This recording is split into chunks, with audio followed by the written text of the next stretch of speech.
What does a Vale driver, a film star and a hairdresser all have in common? Hello, welcome back to the circuit. My name is Mark and this is Slot Track Racer.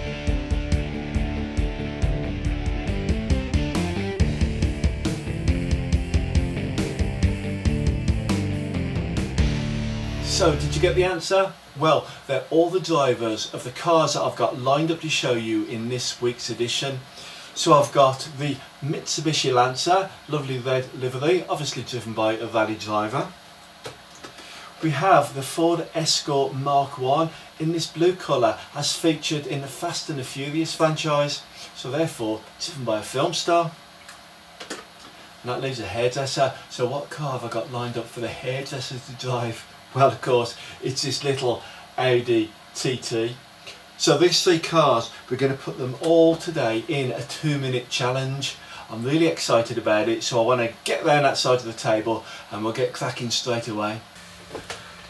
Okay, so today we're looking at another track day, another day when I'm going to be running 3 2-minute challenges. If you recall, I've slightly reconfigured my racetrack, so therefore all the cars that have previously done the 2-minute challenge, I want to re-evaluate their times to make sure that we've got the most accurate times, so when we're comparing them all together, we're comparing apples with apples.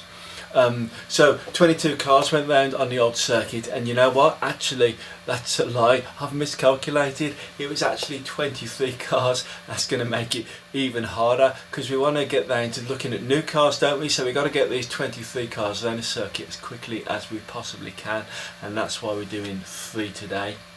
I'm also not convinced that when I did the challenges the last time that I actually got the best times out of these cars. So when I was first starting, I was a little bit inexperienced getting around the track, and then as we went on, the times were getting better, but some of the cars, there was track problems or mechanical problems on the car, and I think that they could have actually gone faster. So when we do the challenges this time, we're going to really pull out all the stops to make sure that those cars are getting their absolute best times, and that's where Vale's going to come in. So Vale from ChatGPT, so she's going to set me target times, and then we're going to have a little chat afterwards to see if I actually achieve those target times.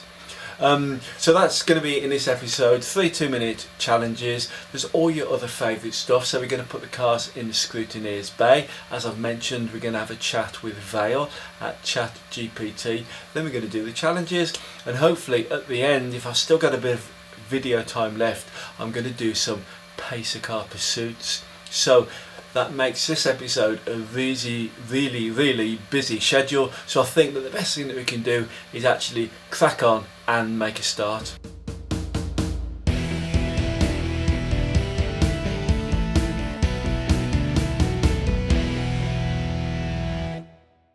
So before I show you the cars that I've got lined up to do the 2-minute challenges today, I thought we'd take just a couple of minutes to have a little look at my circuit. So as you know, I've been playing a little game with you for the past couple of episodes of guess where the circuit is set, and now there's 2 people that are absolutely in the know, they've guessed correctly.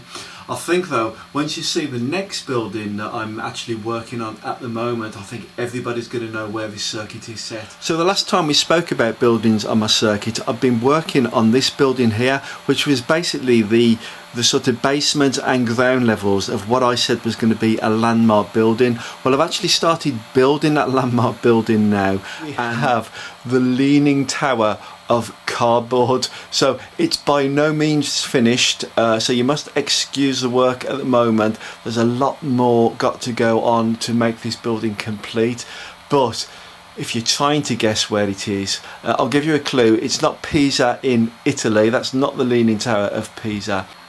The building is actually based on these cardboard rolls that you get in the middle of 3D printing filament, so like a little cardboard drum. So basically I've pasted 5 of those together, not quite straight as you can see, but you get the gist.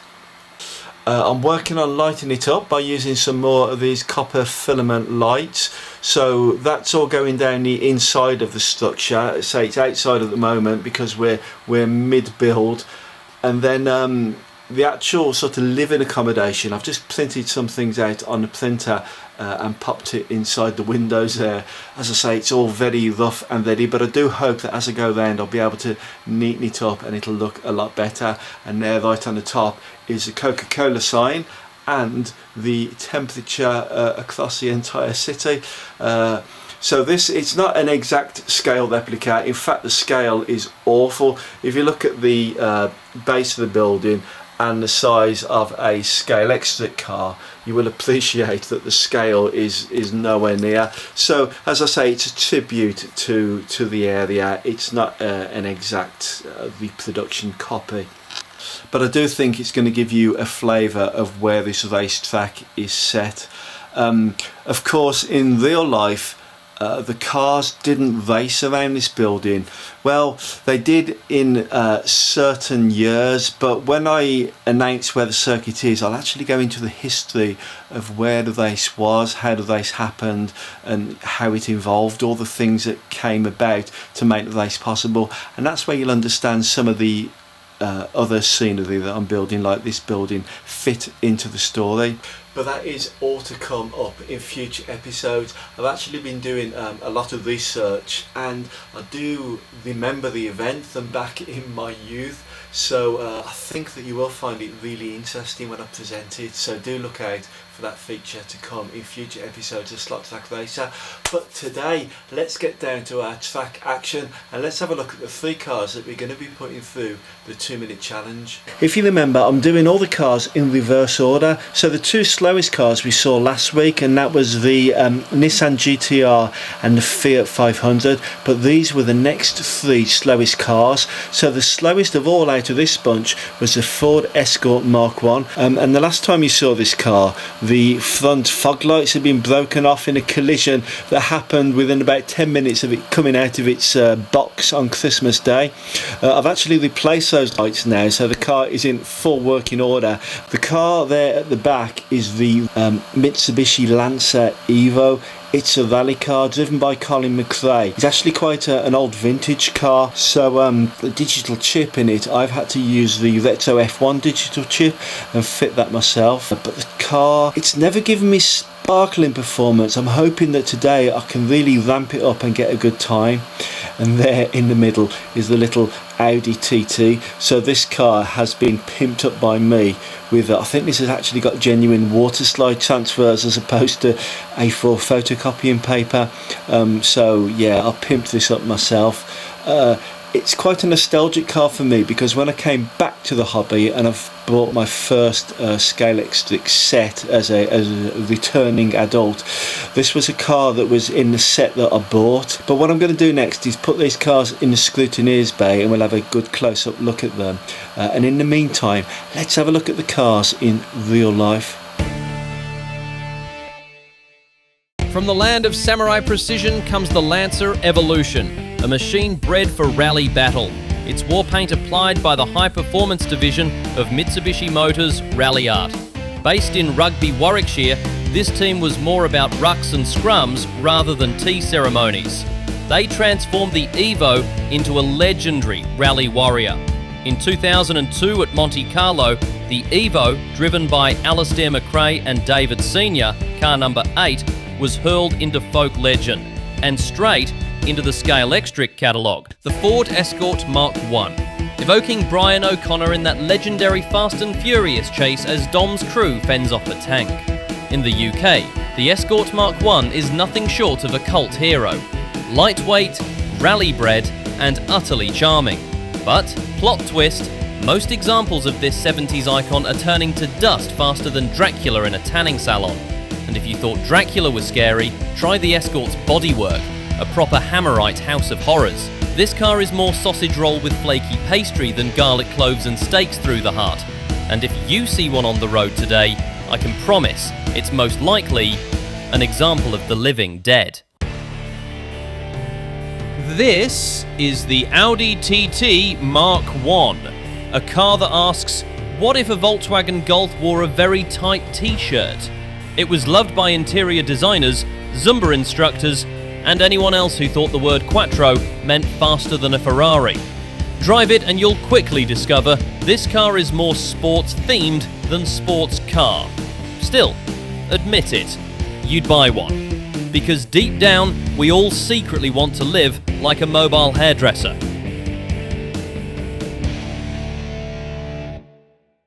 And so we've got 3 cars here, all lined up in the scrutineer's bay, waiting to get out on the track and do their stuff. And I must say, we've actually got 3 quite different cars today. So what we're looking at is 1 sidewinder motor and 2 inline motors. So the Lancer, that's got the sidewinder, but the other 2 cars have both got inline motors. The TT has a short can motor and the Escort has a slim can motor, and that's purely so space can be found in the chassis. The 2 outside cars, the Lancer and the Escort, are really high in detail. My example's been there on the track a few times and you can see it's missing a spoiler and there's some sort of front end damage on the car. But I think that the Escort does have lovely detail on it. Look at those silver windscreen wipers and the really fine wing mirrors. I will say, although these details look nice, they're actually quite fragile, and I've already mentioned that the fog lamps on the front of this car came off within 10 minutes of this car coming out of its box. The Audi in the middle there, that's a super resistant car by Scalextric, so there's not a lot of detail on there. I will give it a little bit of kudos for the headlights. So those headlights, they're not jewelled or glass or anything, they're just printed transfers on the front of the car, but they've done a reasonable job with the paint, haven't they? They actually look almost realistic. The other 2 cars do actually benefit from LED lights. The Mitsubishi lights are always on. If you think a digital track, there's always a voltage going around the rails, so as soon as you put the Mitsubishi car on the track, the LED lights light up. So I've turned the cars around so we can see the back of them. The Lancer there has quite a nice interior cockpit. It has the spare wheel fitted inside and the white roll cage. The Escort always looks pretty from the back. It's very small and delicate. And there in the middle is the Audi TT, which looks a little bit more substantial in terms of a rear end, doesn't it? And I will say again, those lights, so the lights are just transfer printed. They're not glass, but they do actually look quite realistic. Both of the cars on the outside, the Lancer and the Escort, have rear fitted LED lights. In terms of weight, the Lancer is the heaviest car at 88 grams and the Audi TT is the lightest. In terms of track and wheelbase, so the Ford Escort is quite tiny in comparison to the other 2 cars. The lifting force, i.e. the amount of force needed to lift the back of the car off the track, is best in the Audi TT, so 1.2 newtons. Sliding force, so they're all pretty similar, between 0.4 newtons and 0.3 newtons to make the car slide out to the side. But since as we do have all this hard physical data, I think what we really need to do is call in Vale. So Vale, as you know, is my vector force physicist, and she's also a really good slot car pundit. So let's give all this data to her. Hi Vale, it's Mark here from Slot Track Racer. So I'm looking at 3 cars in the scrutineer's bay that are about to take their 2-minute challenges. So have you had a look at the data that I sent you over last night? What can you tell me about the 3 cars? Absolutely, Mark. I've had a good look at the data. So the Escort, the Lancer and the Audi TT each have their own unique strengths. The Escort is pretty lightweight and has that classic rally pedigree. The Lancer is known for its incredible handling and acceleration, and the TT has a great balance of speed and stability. I think each one is going to give us a really exciting challenge. In terms of straight line speed and acceleration, which car do you think has the edge over the others? In terms of straight line speed and acceleration, I'd give the edge to the Mitsubishi Lancer. The Escort's got a classic charm, but the Lancer will likely outpace it in a straight line. The TT is also quite speedy, but the Lancer's probably got that slight edge. Okay, we're looking at tyre data, and I noticed that the Escort's actually got quite small diameter tyres, only 18mm, whereas the Audi's right up to 22mm. So how do you think the torque off that 18,000 RPM motor is going to translate into speed? That smaller 18mm tyre on the Escort definitely means it'll have a higher rotational speed for the same motor RPM, so that can give it a bit of a punch in acceleration. Also means it'll have less contact with the track, so the grip might be a bit lower, but that could translate into a quicker burst of speed. It's definitely going to be interesting to see how that plays out on the track. Okay, so here's the all-important question then. Have you calculated a gold lap time for each of these cars?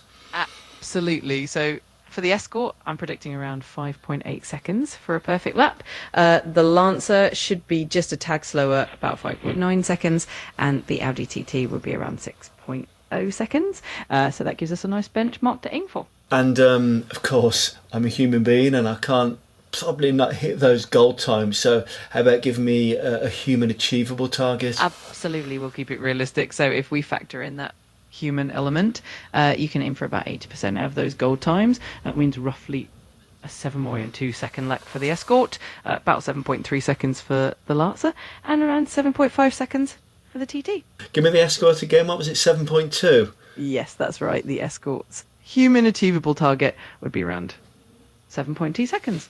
That should be a fun challenge.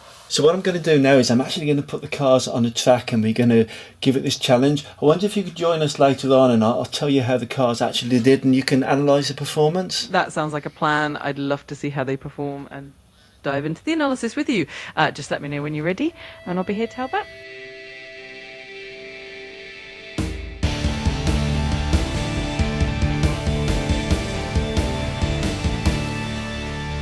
And so it's time for today's track action. So let's go down to the track and join Mark Commentary in the commentary box. Hello, when you join us here on the track, ready for the Fork Escort MK1 to do its 2-minute challenge. So you can see the last time out it only completed 16 laps with a time of 6.386.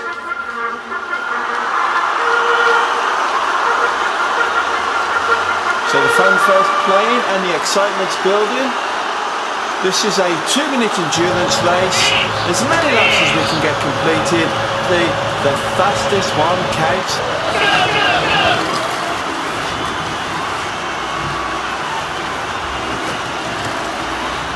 Coming round for its first lap, and that was quite a slow start with 8.757. And that's second lap there, 7.279, improving. And 7.199, so another improvement in the first 3 laps. And it goes under 7 seconds there with 6.672. I did see this car in practice and the back end of the car was very lively, so there's been lots of preparation done on the rear tyres before taking this challenge.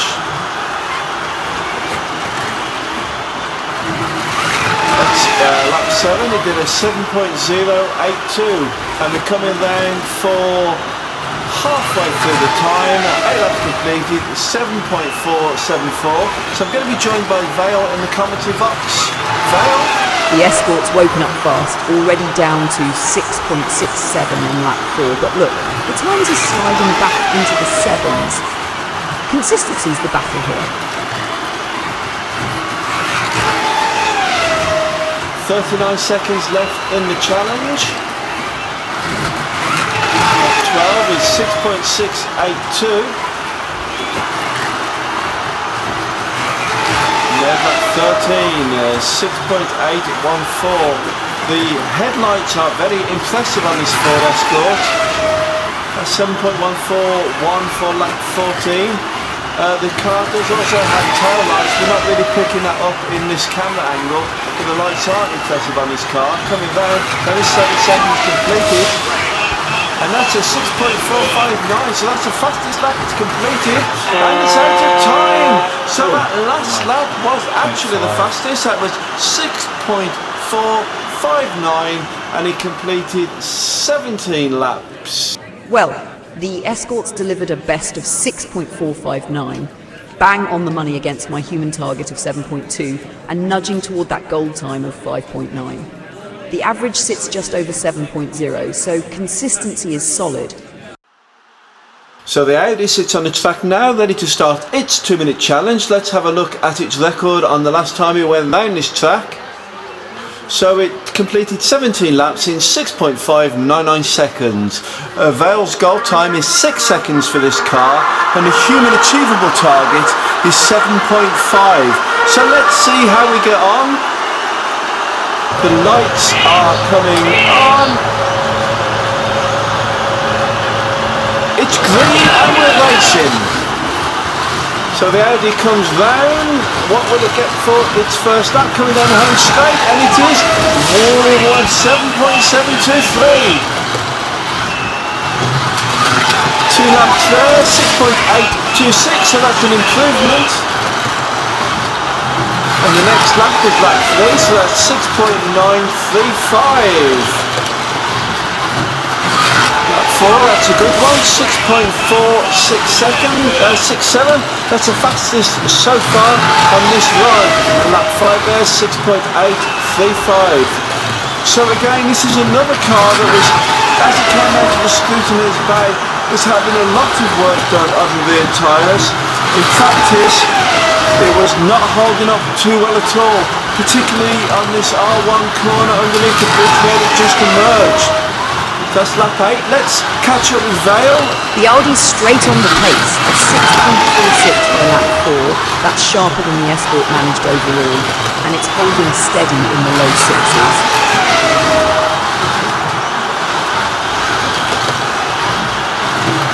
We've got the commentary on lap 11, that's 6.651 lap, and his fastest so far is 6.467 seconds. 12 laps completed now, 6.602, only 30 seconds remaining in the challenge.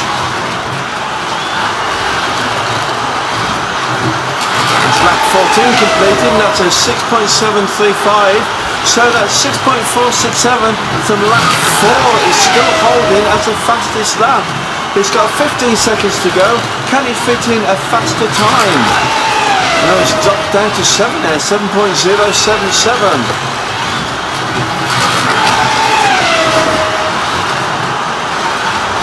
And there are the buzzers. So it cannot complete the next lap. So let's have a look at its record here.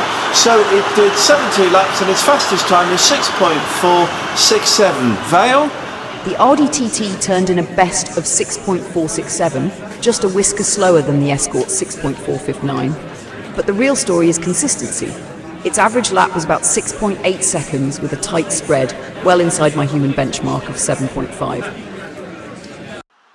And so finally, it's the turn of the Mitsubishi Lance Evo to do its 2-minute challenge. Just need to clear some of the debris off the track there. On its previous attempt, it did 17 laps and it got a time of 6.46 seconds. Lights come on the Evo as soon as it goes on the track. Just waiting now for the lights to come on. And it's green and we're racing, so let's see if the Evo can beat the time of the Escort and the Audi TT. So it got it on its first lap and that was quite a steady one at 8.374 seconds. It will hope to improve on that, and yeah, straight away it gets a 6.972 seconds. Comes down for lap 3, it's another over 7 seconds, which is 7.073. There's 6.905. Lap 5, 6.691.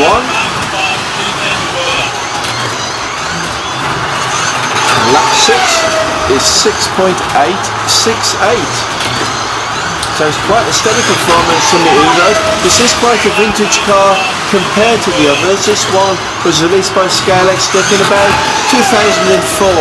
But that's half the time gone now, so let's have a word with Vale. Early laps and the Lance is shaking off the cobwebs. 8.37 opening, then it's dropping steadily into the 6.5, 6.9 range. Lap 7 hits 6.511, looking lively, but lap 8 stumbles with 6.842. And so we pick up commentary on lap 11, and that's a 7.075. Lap 12 is 7.066. The car has got a 6.511 fastest lapping while it was talking to Vale. Let's see if it can better that. So 6.729 for lap 13 and 6.606 for lap 14. So he's got 20 seconds left on the clock. Can he fit in another 3 laps? Comes through. This is going to be lap 16 as it comes through for this corner, and that's 6.705. So still The best time is 6.511. That's lap 17, 6.686, and there are the buzzers. So let's have a look at the scores. It did 17 laps and its best time there is 6.511. Vale, what do you make of the Lancer? It opens nervously with an 8.374, then quickly finds its rhythm, dropping into the mid-6 by lap 5. Lap 7 hits a blistering 6.511, showing real pace, though lap 8 wobbles at 6.842. From there it's solid, rarely dipping above 7 seconds.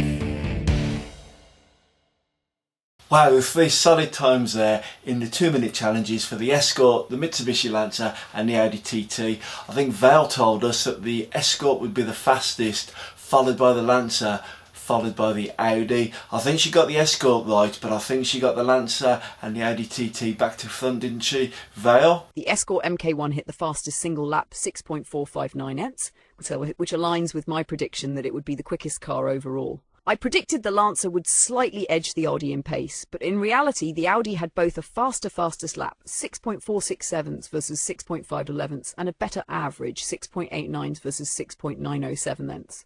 This indicates that the Audi is more consistent across laps, which could be due to, if the Lancer's tyres were slightly worn or inconsistent, it might struggle to maintain optimal grip. Perhaps the Lancer was being pushed more aggressively on some laps, leading to small errors or variations, whereas the Audi was smoother and more controlled.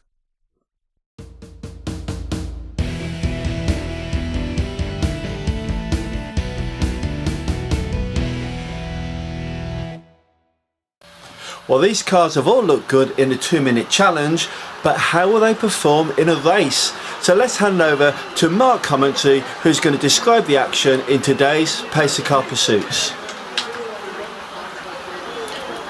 Hello, thank you Mark, and here's a grid for today's Pacer Car Pursuits. So on row 1 it's Andy Rouse in the mighty Mondeo and Matt Neal in the beastly BMW. Mark Rossi is driving the Ford Escort. He's on the second row of the grid and the lights have gone green and we are racing. So we come in the first lap here and the Escort has gone through into second position, already overtaking Matt Neal. A bit of contact there on the line. The Escort has swapped lanes so we can try and get past Andy Rouse in that monster Mondeo. So the Mondeo is the white car, they're neck and neck here, fighting it out. It looked like Mark Rossi and the Escort have taken the lead, but Andy Rouse has come back and they're actually shoulder to shoulder on the track. It's a really exciting race.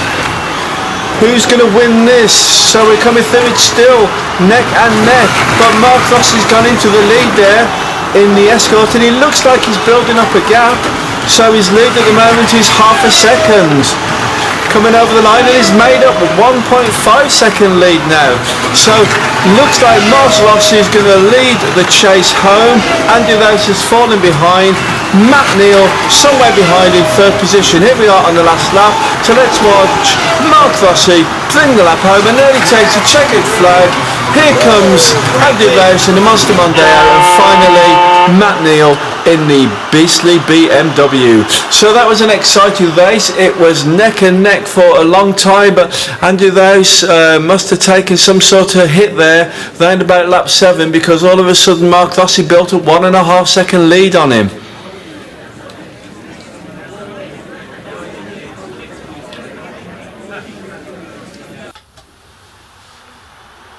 And here we are for the second of today's Pacer Car Pursuits. So already the grid is being set up, and again it is Andy Rouse in the Monster Mondeo on row 1 and Matt Neal in the beastly BMW in second place on the grid, and Mark Rossi in the Audi TT is on row 2. So there it is, all confirmed, they're all set up, we're waiting for the lights to come on and here comes the action. The lights are green and we are racing, so it looks like Andy Rouse, took Matt Neal. Matt Neal briefly held the lead for a few seconds, but Andy Rouse took it back. And the Audi TT and Matt Neal are finally past now, yes. Mark Rossi in the Audi TT has got past Matt Neal. They switched lanes, so he's now chasing down Andy Rouse in the Monster Mondeo.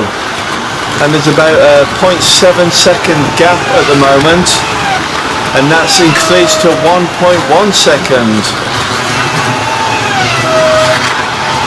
So there goes the Audi TT, and Matt Neal's somewhere at the back. Andy Rose comes over the line, Mark Rossi comes over the line in second. So the gap at the moment is about 2 seconds. Has Mark Rossi in the Audi TT got enough pace to catch up Andy Rose? Oh yes, he's closing in, and they're neck and neck. They're coming down now, and it's the last lap, and Mark Rossi's got into the lead on the last lap, and he's going to bring you home and take the race. Yeah, he crosses the line in first. Andy Rose is second in the Monster Mondeo, and there's the beastly BMW of Matt Neal in third place. So that was an exciting race again. Andy Rose held the lead for some considerable time there.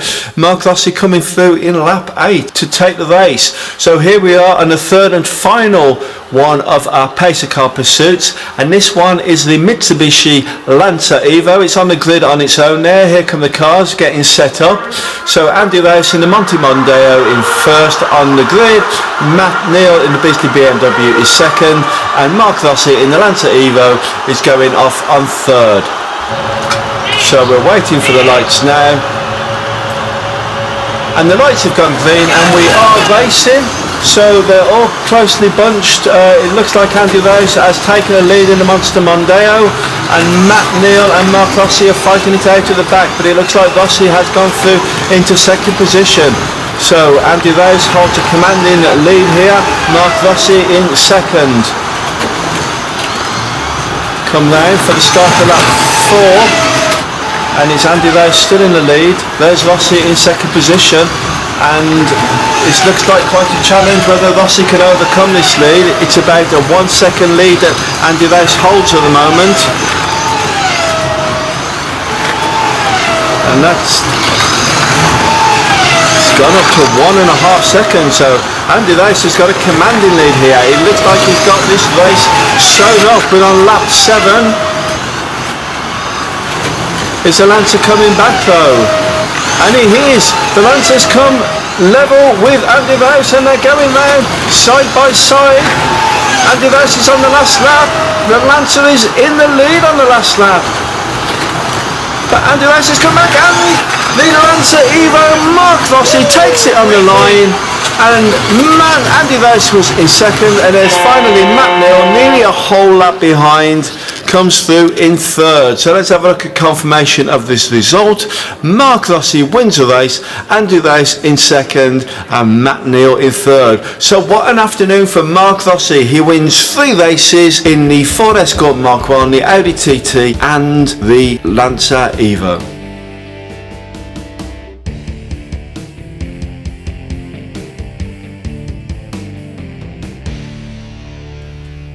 Indeed, what an afternoon for Mark Rossi. 3 pacer car pursuit victories. That was really exciting. After the last episode with the Nissan GTR and the Fiat 500, I thought my pacer car pursuit victory days would all be behind me because those 2 cars were so slow.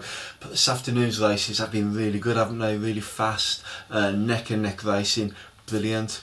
So there we go then. We've now had 5 cars have retaken the 2-minute challenge. So we've now got 5 cars up on the new leaderboard. I'll put that up right now. So there we can see the Fork Escort has gone into first position with the fastest lap time of 6.459, 17 laps completed. The Audi TT that got a fastest lap time of 6.467 seconds, also 17 laps completed, and the Lancer Evo, its time was 6.511, fastest lap with 17 laps completed. And if you look at the 2 cars below that raced in the last episode, that is an immediate improvement. Certainly the Nissan GTR only actually completed 14 laps. And I think the big thing has been in the preparation of the tyres. So before these cars took the challenge, in practice they were actually just as slow as those Fiat 500 and the Nissan GTR. So I had to do a lot of work on the tyres, truing them up. I may mention that in the next episode, how I'm preparing my tyres ready for race action. So I will throw that into the next episode. In terms of this episode though, that is actually the end. We've got there. Every time I do one of these episodes, I do try and concentrate on something to make it a little bit better. Today I've been trying to work on my pacing, because I know a lot of my videos have been going on for a long time. They've been a little bit waffly when I'm watching them back. So I've worked really hard to keep this one on point and moving along. So I do hope you've appreciated the effort that I've made. So there we are, the end of another Slot Track Racer episode. I do hope you've enjoyed it. I've had a lot of fun making it. Let's do the housekeeping. So if you have liked the episode, then perhaps give me a thumbs up down below, and if you didn't like the episode, then maybe go and find something else to watch on YouTube, because there's loads of great content out there that you could find. If it's the first time that you found me today, or maybe you've found me before but you haven't subscribed yet, then do please click on the subscribe button below. When I see those subscriptions going up, that does give me a really big ego boost, and that will encourage me to make more great content just like this one. And lastly, comment. So what did you think of the episode? Did you find the pacing better? Did you find the content better? Anything you want to challenge me on? Did you enjoy looking at the new landmark building? And presumably everybody's guessed where I'm modelling so far. So yeah, plenty of comments down in the comment box please. And that is finally the end of today's episode. So as I say, I do hope you've enjoyed it. And there's only one more thing to say, and that's that if I don't see you through the week, then we're definitely going to see you around the circuit. Okay then, bye for now.